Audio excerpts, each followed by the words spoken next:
চাওক এটা অতি তাৎপৰ্যপূৰ্ণ এটা বিষয়, এটা অতি গুৰুত্বপূৰ্ণ এটা বিষয় সমগ্ৰ অসমৰ বাবে, কিয়নো জাপানৰ যি প্ৰধানমন্ত্ৰী ছানায়া যি তাকাইছি 1 তাৰিখে যি গুৱাহাটীত আহি উপস্থিত হ'বহি আৰু লগতে 2 তাৰিখে দেশৰ প্ৰধানমন্ত্ৰী নৰেন্দ্ৰ মোদী ডাঙৰীয়াও যিহেতু আহি উপস্থিত হ'বহি আৰু তাৰ প্ৰতি লক্ষ্য ৰাখি বৰ্তমান সময়ত সজাই পৰাই তোলা হৈছে সমগ্ৰ গুৱাহাটী মহানগৰী। যিফালে চাওঁ সেইফালে এতিয়া কিন্তু ৰং তুলিকাৰে এতিয়া ইয়াত সজাই পৰাই তোলা হৈছে। আৰু গুৰুত্বপূৰ্ণ কথা এইটোৱেই যে এডভান্টেজ আছামৰ কথা ইয়াত আহি পৰিব, যি ছেমি কণ্ডাক্টৰৰ কথা ইয়াত আহি পৰিব আৰু লগতে বিভিন্ন ক্ষেত্ৰ সমগ্ৰ গুৱাহাটীৰ লগতে সমগ্ৰ অসমৰ লগতে দেশৰ বিভিন্ন ক্ষেত্ৰ বিনিয়োগৰ যিটো বিষয়, সেই বিষয়টো কিন্তু অন্যতম এটা গুৰুত্বপূৰ্ণ বিষয় হিচাপে পৰিগণিত হ'ব।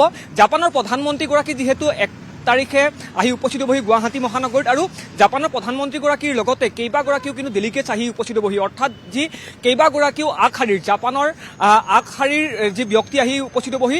আৰু কি ধৰণে অসমৰ যিসমূহ প্ৰডাক্ট আছে, যিসমূহ বাঁহেই হওক বা বিভিন্ন যিসমূহ প্ৰডাক্ট আছে, প্ৰডাক্টসমূহৰ ক্ষেত্ৰত জাপান বা আন্তঃৰাষ্ট্ৰীয় বজাৰখনৰ লৈ যোৱাৰ ক্ষেত্ৰত কি ধৰণৰ ভূমিকা গ্ৰহণ কৰা হ'ব, সেই বিষয়সমূহো কিন্তু আলোচনা কৰা হ'ব। মই উল্লেখ কৰিছোঁ যে তিনিটাকৈ স্থান বিশেষভাৱে যিহেতু ইয়াত বিবেচনা কৰা হৈছে তেওঁলোকে থকা মেলাৰ ক্ষেত্ৰত, সেই 3টা স্থান হৈছে, প্ৰথমটো স্থান হৈছে ৰেডিচন ব্লু, দ্বিতীয়টো স্থান হৈছে হোটেল বিভান্তা, আৰু তৃতীয়টো আটাইতকৈ গুৰুত্বপূৰ্ণ স্থানটো হৈছে যে ৰাজ্যিক অতিথিশালা।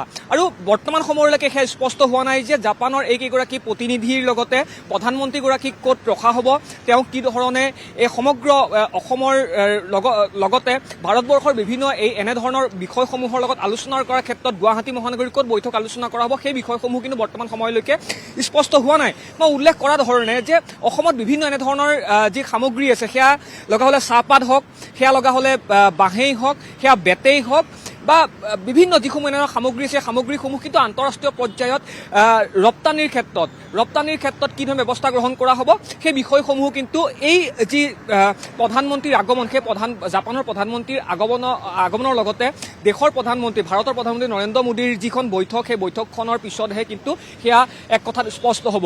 আৰু লগতে আন এটা বিষয় মই উল্লেখ কৰিব লাগিব যে জাপানৰ নিচিনা এখন আগশাৰীৰ এখন দেশ, এখন অন্যতম এখন যিহেতু চহকী এখন দেশ, আৰু সেই দেশখনত অসমৰ যিসকল শিক্ষিত নিবনুৱা আছে, সেই নিবনুৱাসকলক জাপানলৈ পঠিয়াই শিক্ষিত নিবনুৱাসকলক তাত ট্ৰেইন কৰাই কি ধৰণৰ তাত সংস্থাপনৰ যিটো বাট, সেই বাট মুকলি কৰোৱাৰ এই যিটো বিষয়, সেই বিষয়টো কিন্তু অন্যতম এটা গুৰুত্বপূৰ্ণ বিষয়।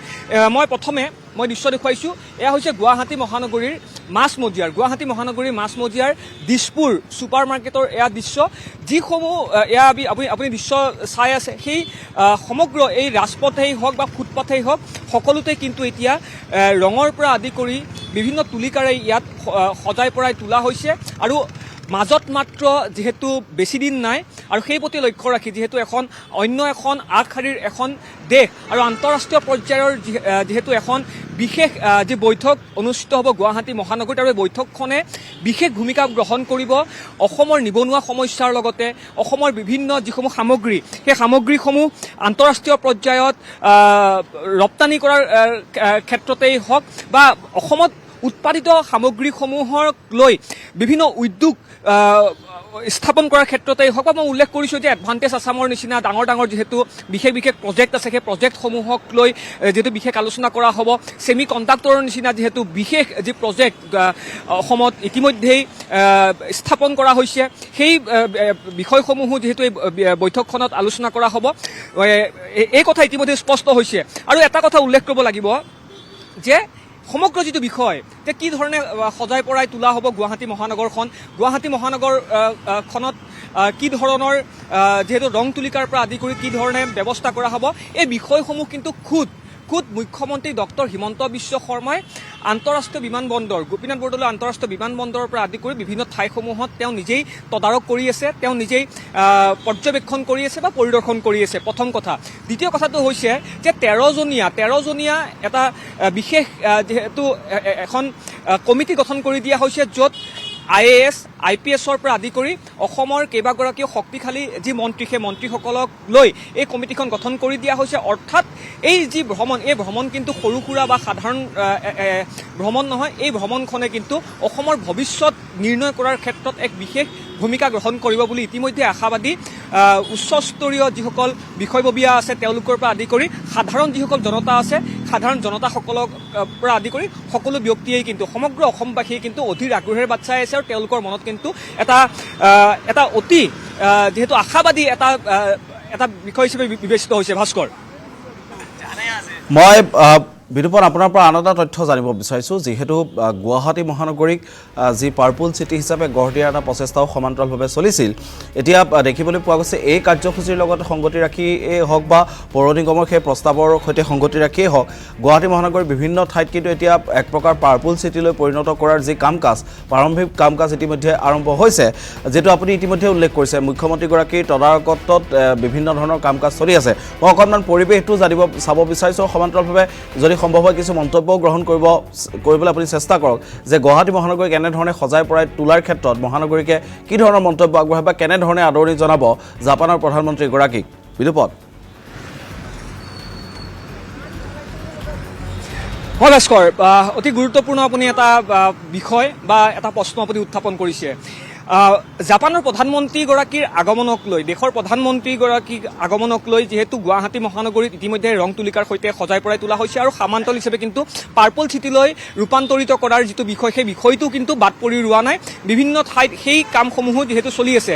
মই এটা কথা উল্লেখ কৰিব লাগিব, ইয়াত সাধাৰণ জনতাও আছে। মই তেওঁলোকৰ পৰা কিছু মন্তব্য মই এইবাবেই ল'ম যে তেওঁলোকে এই গুৰুত্বপূৰ্ণ যিটো বিষয় এই বিষয়টোৰ ক্ষেত্ৰত তেওঁলোকে অৱগত হয়নে বা তেওঁলোকে এই গুৰুত্বপূৰ্ণ বিষয়টোক লৈ তেওঁলোকৰ যি মনৰ যি ভাৱ সেই ভাৱ কি ধৰণে তেওঁলোকে ব্যক্ত কৰে। মই আপোনাৰ ওচৰলৈ আহিছোঁ। জাপানৰ প্ৰধানমন্ত্ৰী আহিব, গম পাইছে? দেশৰ প্ৰধানমন্ত্ৰী আহিব নাজানে? আপোনাৰ জানেন নাই? আচ্ছা, কি ক'ব লাগে? দেশৰ জাপানৰ প্ৰধানমন্ত্ৰী আহিব, গম পাইছেনে?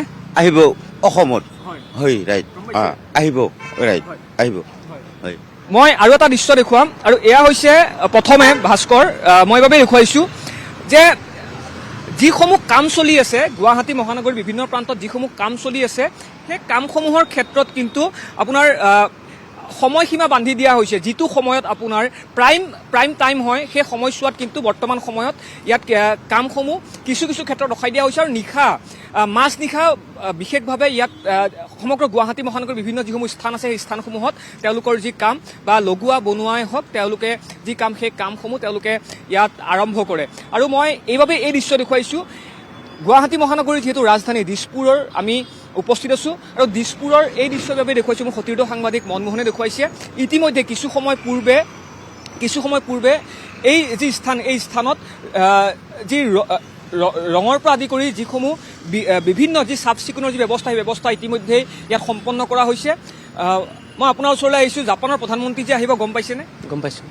কি ধৰণৰ আশা কৰিছে যে কি ধৰণৰ এটা সুখবৰ আমাৰ অসমৰ বিশেষকৈ অসমৰ বাবে আহিব বা নিবনুৱা সমস্যা দূৰ কৰাৰ ক্ষেত্ৰত কি ধৰণৰ ভূমিকা গ্ৰহণ কৰিব বুলি ভাবে এইখন বৈঠকৰ পিছত? এইটো এটা ভাল পদক্ষেপ ন, আমাৰ ৰাজ্যখনৰ কাৰণে এটা খুব ভাল পদক্ষেপ। কাৰণ কি বাহিৰৰ পৰা যিমান মানুহ আহিব সিমানে আমাৰ ডেভেলপ হ'ব, আমাৰ এমপ্লয়খিনি জেনেৰেট হ'ব বা আমাক অসমখনক বাহিৰৰ বহুত কাণ্ট্ৰি এতিয়াও হয়তো চিনি নাপায়, সেই কাণ্ট্ৰিবিলাকেও চিনি পাব।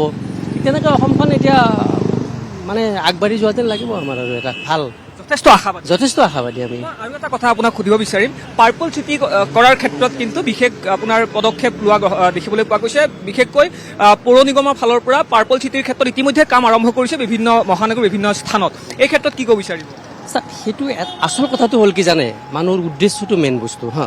পাৰ্পল চিটি হ'লেই চিটিখন পাৰ্পল হৈ নাযায়, কালাৰটোৱে পাৰ্পল নকৰে যদি মানুহৰ মনবিলাক পাৰ্পল নহয়।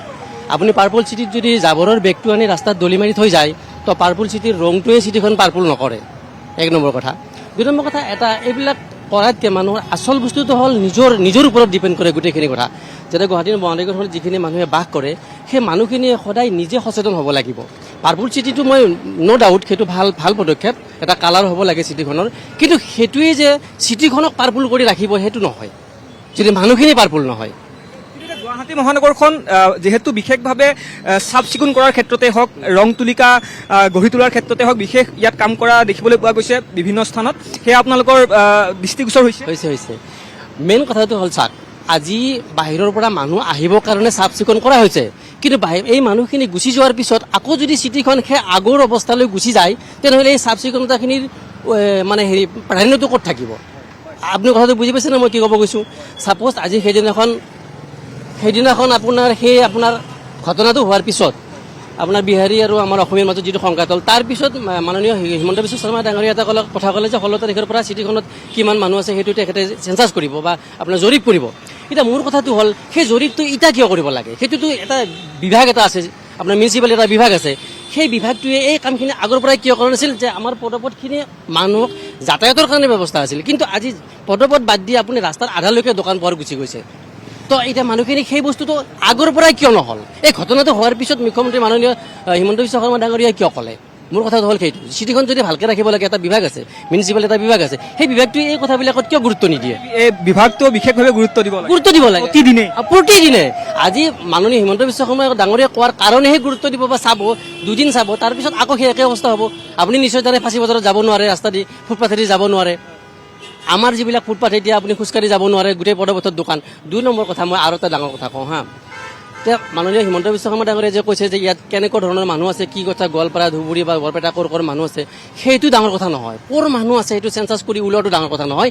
ডাঙৰ কথাটো হ'ল যে তেওঁলোকে ফুটপাথ কিয় দখল কৰিছে, ফুটপাথ কিয় এনক্ৰ'চ কৰি ৰাখিছে। পূৰ্বৰ পৰাই এইটো জৰীপ কৰিব চলি আছে, আগৰ পৰা কৰিব লাগিছিল আৰু অনাগত দিনতো কৰি থাকিব লাগে। যদি গুৱাহাটীখন আমি ভালকৈ নাৰাখোঁ, আমি নিজে যদি মানে ভাল কৰি নাৰাখোঁ, তেনেহ'লে সেইটো বস্তুটো সদায় চলি থাকিব। ফুটপাথটো মানুহৰ লগতে আজি কৰিছে, কালি বন্ধ হৈ যাব, আকৌ চলিব, আকৌ দোকান দিব হা। এতিয়া চাওক, ফুটপাথৰ দোকানীখিনিৰ কাৰণে কিমান প্ৰব্লেম হৈছে। চাপ'জ এজন চব্জিৱালা, লেচিৰ দোকানত যাই বহিছে, এখন মাৰ্কেটত বহিছে, এওঁতো লেচিক পইচা দিছে নে নাই? লেচিক পইচা দিছে গতিকে এওঁ যদি লেচিক পইচা দিয়ে তাতে বিক্ৰী কৰিছে কিমান? মাত্ৰ 200 টকা। আৰু একো নিদিয়াকৈ ফুটপাথত এখন বস্তা পাৰি চব্জিখিনি বিক্ৰী কৰিছে, লাভ কৰিছে 500 টকা। এতিয়া ক্ষতিটো ক'ত হৈছে? দুফালেদি ক্ষতি হৈছে নে নাই? ফুটপাথৰ দোকানীখিনিয়ে ক'ৰবাৰ পৰা বস্তু অলপ লৈ আহি ফুটপাথত বিক্ৰী কৰিছে, ন' কষ্ট, এক্সট্ৰা কষ্ট। বৰ সুন্দৰ আপুনি কথা কেইটামান ক'লে এগৰাকী গুৱাহাটী মহানগৰীৰ বাসিন্দা হিচাপে। আৰু এই যি বাসিন্দাগৰাকীয়ে বা গুৱাহাটী মহানগৰীৰ বিভিন্ন যিটো বিষয়, এই বিষয়টো সন্দৰ্ভত ভাস্কৰ যিখিনি কথা কৈছে, এই কথাখিনি কিন্তু নুই কৰিব নোৱাৰি। মই উল্লেখ কৰিছোঁ ইতিমধ্যেই পদপথৰ বিভিন্ন যিসমূহ দোকান বা পোহাৰ, সেই দোকান পোহাৰসমূহ উঠাই দিয়াৰ ক্ষেত্ৰত পৌৰ নিগমৰ ফালৰ পৰা বিশেষ ব্যৱস্থা কৰা হৈছে। মুখ্যমন্ত্ৰী ডক্টৰ হিমন্ত বিশ্ব শৰ্মাৰ নিৰ্দেশত বা পাৰ্পল চিটি যি কৰাৰ ক্ষেত্ৰত বিশেষ ব্যৱস্থা কৰা হৈছে। আৰু লগতে গুৱাহাটী মহানগৰীৰ বিভিন্ন প্ৰান্তত ৰং তুলিকাৰে সজাই পৰাই তোলা দেখিবলৈ পোৱা গৈছে বা চাফ চিকুণতাৰ ক্ষেত্ৰত বিশেষ ভূমিকা লোৱা দেখিবলৈ পোৱা গৈছে। আৰু ইয়াৰ একমাত্ৰ কাৰণেই হৈছে জাপানৰ যি প্ৰধানমন্ত্ৰীগৰাকী আহি যিহেতু উপস্থিত হ'ব, চানাই টাকাইচি। আৰু চানাই টাকাইচি উপস্থিত হোৱাৰ পিছত, অৰ্থাৎ জাপানৰ প্ৰধানমন্ত্ৰীগৰাকী উপস্থিত হোৱাৰ পিছত সমগ্ৰ অসমৰ নিবনুৱা সমস্যাৰ লগতে উদ্যোগ স্থাপনৰ, উদ্যোগ জন্মৰ যিটো বিষয়, সেই বিষয়টোৱে কিন্তু বিশেষ ভূমিকা গ্ৰহণ কৰিব বুলি আশাবাদী সমগ্ৰ গুৱাহাটী মহানগৰী, সমগ্ৰ অসমবাসী।